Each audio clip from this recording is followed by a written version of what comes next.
Hello everybody, mathematics seekers के channel पर खुश आमदीद कहती हूँ। आज की वीडियो का टॉपिक है पार्शियल डेरिवेटिव। तो एक एग्जाम्पल है, कैलकुलस की बुक में मौजूद है, पेज नंबर 94 पर एग्जाम्पल नंबर 36 है।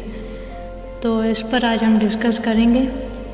एग्जाम्पल है हमारे पास कि फंक्शन 2 वेरिएबल का फंक्शन है जिसमें 2 कंडीशन गिवन है।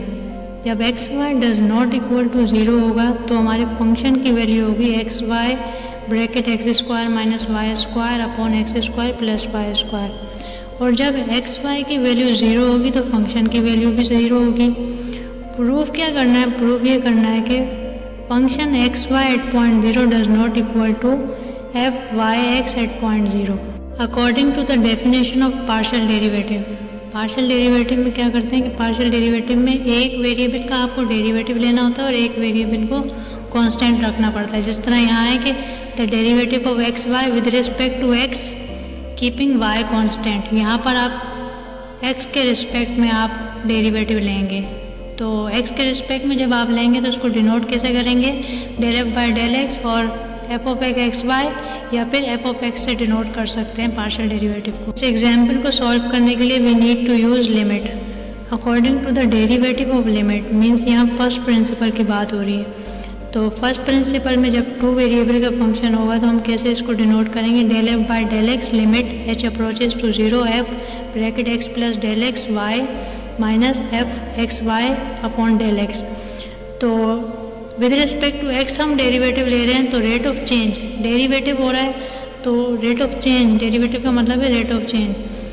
तो रेट ऑफ चेंज क्या होगा? With respect to x x plus del x.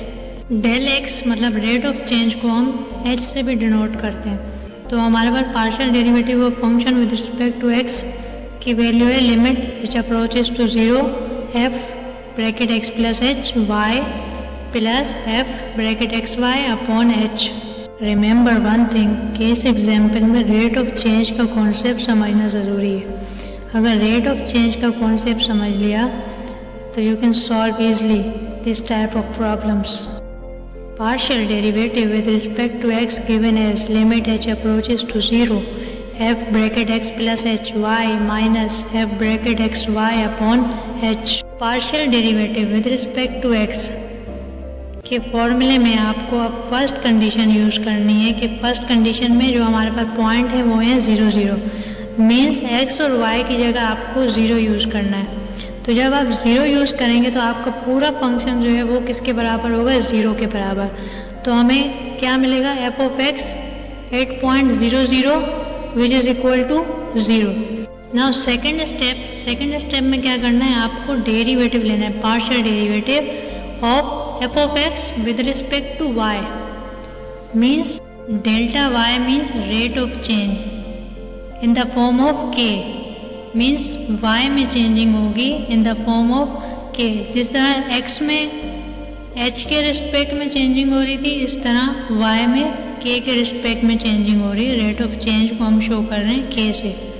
Now f of x with respect to y जो पार्शियल डेरिवेटिव है उसकी वैल्यू क्या है हमारे पास? Limit k approaches to 0 f of x bracket 0 0 plus k minus f of x bracket 0 0 upon k। अब f of x 0 0 point की value तो हमें पता है कि 0 के बराबर है। नाउ सेकेंड कंडीशन में अब हमें सिर्फ एक वैल्यू फाइंड करनी है एफ ऑफ एक्स 0 k पर which is called equation 1। Now f of x 0 k पर आपको वैल्यू फाइंड करनी है। तो x की बात हो रही है तो रेट ऑफ चेंज कहाँ होगा? x में होगा। तो x की वैल्यू गिवन है आपको 0, तो 0 में आपको क्या करना है? h का ऐड कर देना है। और y की वैल्यू आपको गिवन है k तो सेम रहेगी। तो आपके पास वैल्यू क्या बनी? Limit h tends to 0 f ब्रैकेट एच के minus f bracket 0 k upon h। Now f of x 0 k पर हमें 2 वैल्यूज फाइंड हुई हैं, एक फंक्शन एच के में और एक फंक्शन 0 k में। दोनों वैल्यूज़ आपने जो हमारा क्वेश्चन था उसका जो फर्स्ट फंक्शन था जब 0 के इक्वल नहीं होंगे एक्स वाई तो हमारे फंक्शन की वैल्यू होगी x y bracket x square minus y square upon x square plus y square. इसमें तो x की जगह आप h यूज़ करेंगे और y की जगह आप k यूज़ करेंगे। देन वैल्यू क्या बनेगी, f of x 0k is equal to limit h approaches to 0 curly bracket h k bracket h square minus k square upon h square plus k square. And जब आप 0k use करेंगे इसी function में तो x की value तो 0 है, तो 0 जब पूरे ब्रैकेट से मल्टीप्लाई होगा तो पूरी टर्म 0 हो जाएगी और डिवाइड में आपके पास क्या आएगा h। देन डिनोमिनेटर से आपने h को बाहर ले लेना है। देन वैल्यूज क्या आएगी आपके पास, एफ ऑफ एक्स 0k की limit h tends to 0 1 upon h curly bracket h k bracket h square minus k square upon h square plus k square. h से h कैंसिल हो जाएगा। Then remaining part में जो आपके पास H square है उसमें आपने h की जगह 0 रखना है, तो आपके पास रिमेनिंग पार्ट क्या रहेगा, k bracket minus k square upon के स्क्वायर। के मल्टीप्लाई होगा अंदर वाली ब्रैकेट से के स्क्वायर से, तो क्या बनेगा माइनस के क्यूब और डिनोमिनेटर में आपके पास है के स्क्वायर। क्यूब से स्क्वायर कैंसिल होगा तो सिर्फ आपके पास क्या बचेगा, माइनस के। तो एफ ऑफ एक्स 0k की वैल्यू क्या आई हमारे पास, माइनस के। अब इस माइनस के को आपने सेकेंड कंडीशन में यूज़ करनी है। Second condition which is equal to f x y at point 0 जो कि बराबर है f of x 0k minus f 0 upon k. F of x 0k की वैल्यू हमने अभी फाइंड की माइनस के। एफ ऑफ 0 पर वैल्यू पहले फाइंड की थी जो कि आई थी 0 के बराबर, तो माइनस के माइनस 0 अपॉन के से के कैंसिल हो जाएगा, आपके पास वैल्यू पे आएगी -1। तो f x y at point 0 which is equal to -1। Similarly अब पार्शियल डेरिवेटिव आपने लेना है विद रिस्पेक्ट टू y, तो अब x को आपने कांस्टेंट रखना है, तो आपके पास क्या वैल्यू बनेगी, del f by del y limit k approaches to 0, क्योंकि विद रिस्पेक्ट टू y हो रहा है रेट ऑफ चेंज, तो limit k approaches to 0 f bracket x y plus k minus f x y upon k। Similarly using first condition, तो first condition में आपने x और y की जगह 0 पुट करना है। जब आप x और y की जगह 0 पुट करेंगे तो पूरा फंक्शन जो है वो आपको क्या मिलेगा, 0 मिलेगा।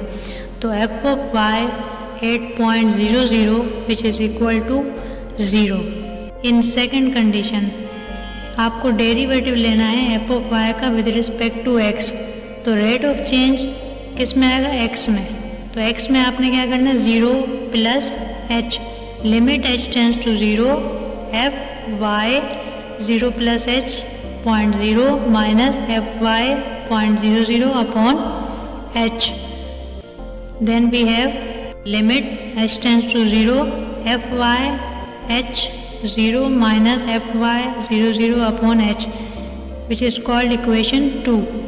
अब f ऑफ y 0 की वैल्यू हमने फाइंड कर ली जो कि 0 के बराबर है। अब हमें क्या फाइंड करना है, f y h 0 पर वैल्यू फाइंड करनी है। हमें y पर वैल्यू फाइंड करनी है, तो रेट ऑफ चेंज क्या होगा with respect to y in the form of k। तो लिमिट क्या बनेगी, k अप्रोचेज टू 0, क्योंकि y में चेंज हो रहा है। k approaches to 0 f h 0 plus k minus f h 0 upon k। Now f y at point h 0 पर value क्या मिली है आपको, limit k approaches to 0 f h के minus f h 0 upon k. Partial derivative with respect to y की value at point h 0 पर जो आई है वो हम यूज़ करेंगे फंक्शन में। तो x की जगह आपने h लेना है और y की जगह आपने k लेना है। देन डिनोमिनेटर से 1 अपॉन k बाहर ले लेना है। देन आपके पास क्या आएगा, h k bracket h square minus k square upon h square plus k square. k से k कैंसिल हो जाएगा। रिमेनिंग पार्ट जो है k का उसमें आपने लिमिट यूज़ करनी है, k is equal to 0। Then आपके पास रिमेनिंग पार्ट क्या रहेगा, h bracket h square upon h square. h multiply होगा तो h क्यूब बन जाएगा और डिनोमिनेटर में h स्क्वायर, क्यूब से स्क्वायर गया तो आपके पास रखा है h। So f y at point h 0 which is equal to h। अब इसको यूज़ करना है इक्वेशन 2 में। इक्वेशन 2 है हमारे पास f y partial derivative with respect to x at 0.00 which is equal to limit h tends to 0 fy at point h0 minus fy at 0.00 upon h। fy at point h0 पर हमें value मिली h और fy 0 पर हमें मिली थी 0। Then we have h minus 0 upon h, h से h cancel हो जाएगा तो हमारे पास रिमेनिंग पार्ट क्या बचेगा 1। तो f y x at point 0 पर वैल्यू आई है 1, तो f x y at point 0 पर हमें मिली थी -1, तो -1 और इसकी वैल्यू आई है 1, तो f x y at point 0 not equal to y x at point 0। So that's it. मुकम्मल वीडियो देखने का बहुत बहुत शुक्रिया। आई होप कि इस वीडियो के ज़रिए बहुत से स्टूडेंट की हेल्प होगी इस एग्जाम्पल को समझने में। Thanks for watching.